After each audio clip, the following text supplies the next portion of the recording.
Chaque 5 ans, plus de 300 millions d'électeurs sont appelés à voter dans l'Union européenne pour renouveler le Parlement européen. Mais savons-nous réellement comment fonctionne ce Parlement? Quel est son rôle? Quel est le rôle des eurodéputés, c'est-à-dire des gens qui nous représentent? Le Parlement européen est la seule institution directement élue de l'Union européenne. Et les citoyens de l'Union européenne sont appelés à élire les députés qui y siégeront.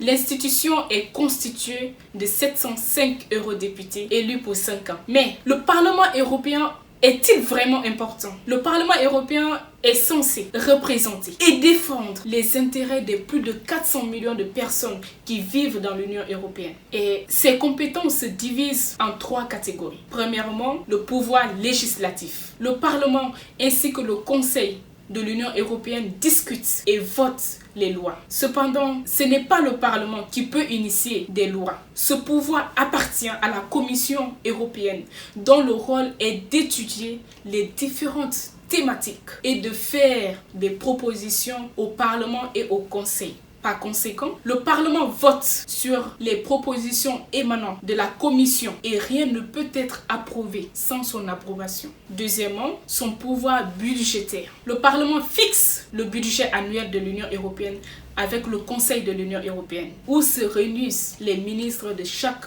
pays.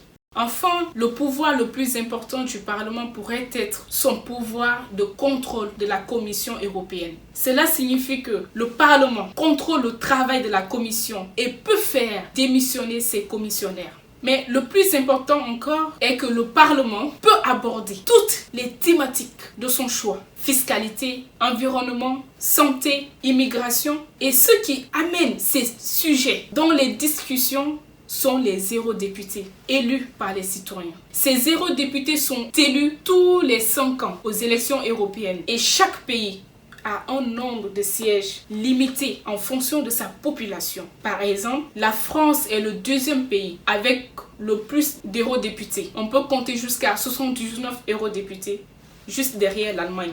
Et les plus petits pays comme Malte dispose de seulement 6 eurodéputés. Et une fois élus, les députés européens sont repartis dans l'hémisphère par groupe parlementaire et non par pays. Historiquement et encore aujourd'hui, les 2 plus grands groupes politiques sont le Parti populaire européen, un groupe de droite suivi par l'Alliance progressiste des socialistes et démocrates, plutôt à gauche. Et pour former un groupe, il faut réunir 23 députés au moins de 7 pays de l'Union européenne. Et concernant le travail des eurodéputés, ils se réunissent une fois par mois à Strasbourg en section plénière pendant 4 jours pour voter. Le reste du temps, ils peuvent travailler dans leur pays d'origine, dans les pays hors Union européenne ou à Bruxelles au sein des 20 commissions permanentes. Par exemple, au niveau du budget, de l'agriculture, des transports, etc. Où ils discutent des lois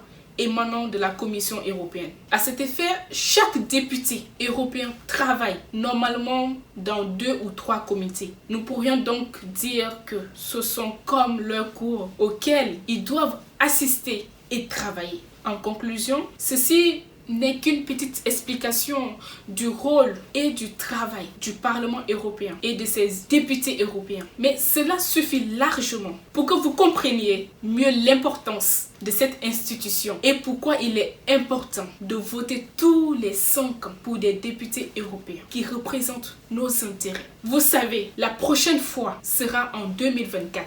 Vous avez donc le temps de continuer à vous renseigner sur le Parlement européen et l'Union européenne d'ici là.